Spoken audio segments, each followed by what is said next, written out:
Rosen Lebert, vous avez partagé pendant 1 an et demi, un peu plus même, la vie de Jamshid Ahmed, Souley, Marlène ou encore Mirjet. Vous avez en fait travaillé en tant qu'éducatrice, vous avez reçu celles et ceux que l'on appelle les mineurs isolés qui viennent de l'étranger. Ils ont tout laissé derrière eux, leurs parents. Vous les avez donc reçus pendant 547 jours. Vous racontez votre expérience, celle d'une jeune femme au fond qui est confinée à l'espace de son bureau face à ces jeunes souvent en détresse. Qu'est-ce qui vous a incité à raconter cette expérience dans un livre ?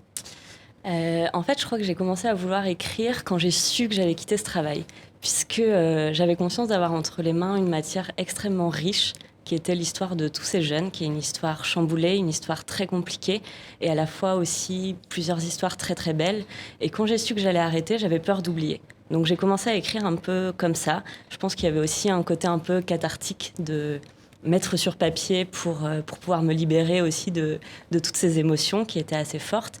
Et petit à petit, j'ai commencé à faire lire autour de moi. Je me suis rendu compte que ça intéressait les gens, que c'est vrai que tout se passe toujours un peu à huis clos quand on parle d'accueil d'exilés, que ce soit pour les mineurs ou pour les demandeurs d'asile. Et j'avais envie d'ouvrir la porte justement de ce huis clos.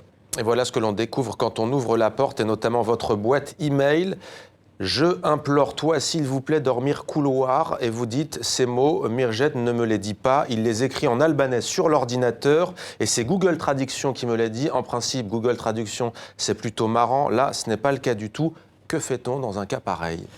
En fait, c'est ça, cette anecdote, j'ai voulu la raconter puisque c'est vrai qu'avec certains jeunes, on ne pouvait pas communiquer. Donc, j'utilisais beaucoup Google Traduction pour pouvoir échanger avec eux. Et là, en l'occurrence, c'était un jeune pour lequel je ne pouvais rien faire. J'avais plus de place d'hébergement.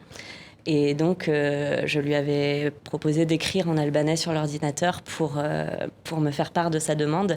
Et c'est ces mots-là qui sont apparus. Et c'est vrai que j'ai pas pu les oublier puisque d'habitude, ça a un côté un peu léger quand les traductions sont déformées. Et là, vraiment, c'était très difficile de lire ces mots-là. Alors, d'entrée, vous donnez le ton avec des mots de votre grand-mère Marité qui nous a quittés depuis. Vous dites des mots échappés du bazar que la vieillesse avait créé dans son esprit. Votre grand-mère vous dit un jour « Alors, c'est avec eux que tu travailles. Ceux-là parlent pas breton, si ?» Vous lui répondez « Non, là, ce sont des Syriens, donc ils parlent arabe. » Ah d'accord, il fuit parce que c'est la guerre en Syrie, vous lui dites. Elle dit « Ah, la guerre, on a eu ça nous aussi ici. C'est malheureux la guerre, j'espère que ça va s'arrêter là-bas. » C'était il y a quelques mois, ça ne s'est pas arrêté, ça continue. Selon le ministère français de la Justice, pour 2015, on avait quasiment 6 000, un peu moins de 6 000 mineurs étrangers. Racontez-nous comment ces jeunes, malgré la difficulté, la détresse, font pour survivre et pour, au fond, ensuite sourire, avoir peur, croire en l'avenir, au fond avoir des sentiments que tous les adolescents ont. Je ne sais pas comment ils font. Moi, j'ai vraiment été marquée par leur capacité de survie qui est immense. Ce sont vraiment des héros parce qu'ils arrivent ici après un parcours migratoire qui est souvent terrible, avec des traumatismes qui sont très ancrés. Et malgré ça, c'est des jeunes qui arrivent à sourire, à se battre. C'est compliqué pour eux, même arriver en France, alors que souvent ils s'imaginaient qu'une fois arrivés, ça y est, ça allait être... Qu'est-ce qui est compliqué ? La barrière de la langue, déjà notamment, le fait d'avoir personne ? Tout est compliqué. Ils arrivent dans un pays dont ils ne connaissent pas la culture.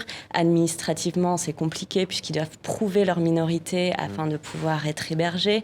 Ils ne connaissent rien. Et, ça passe notamment d'ailleurs par les tests osseux dont on a déjà parlé ici. Et je sais que vous donnez des conférences avec Rachid Oujdi, qui a réalisé le documentaire « J'ai marché jusqu'à vous ». Une fois qu'on a passé ces tests qui sont parfois très humiliants, qu'est-ce qu'il faut ? Il faut trouver un logement, il faut avoir de quoi se nourrir aussi. Alors en fait, les tests osseux, maintenant, ils sont moins pratiqués. En tout cas, on recommande l'évaluation sociale avant les tests osseux. Et c'est ce à quoi je participais dans mon les service. Interroger, est-ce que tu étais en classe, en quelle classe ? Exactement. Ça veut dire retracer toute la vie du jeune et envoyer un rapport au département, puisque ce sont les conseils départementaux qui se prononcent sur l'attribution ou non du statut de mineur isolé étranger. Si le jeune arrive à passer cet examen, puisque ça ressemble un petit peu à un examen, et qu'il est reconnu mineur isolé, là, il est pris en charge par le conseil départemental et donc il va pouvoir être scolarisé, etc. Mais tout ça prend du temps et tout ça peut aussi s'arrêter brutalement à 18 ans. puisqu'une fois que le jeune devient majeur... Il est censé subvenir à ses besoins. Exactement. Vous parlez notamment de Marlène, il me semble, qui apprend le français, en tout cas qui perfectionne son accent, notamment grâce à TV5 Monde. Petit clin d'œil. Abdelataya, peut-être juste une réaction à ce qu'on vient d'entendre sur la musique, cela va de soi. On vous a vu interagir avec Aurore tout à l'heure, juste sur cette question des jeunes migrants isolés. Ça crève le cœur. Heureusement qu'il y a des personnes comme vous pour se soucier d'eux et faire des gestes qui les sauvent. Mais en même temps, on vit à Paris, donc il suffit de sortir dans les rues pour voir qu'il y en a la réalité qui à Paris comme en Bretagne, c'est très difficile en ce moment. Il y en a partout et ça dit bien comment on traite ces gens ici.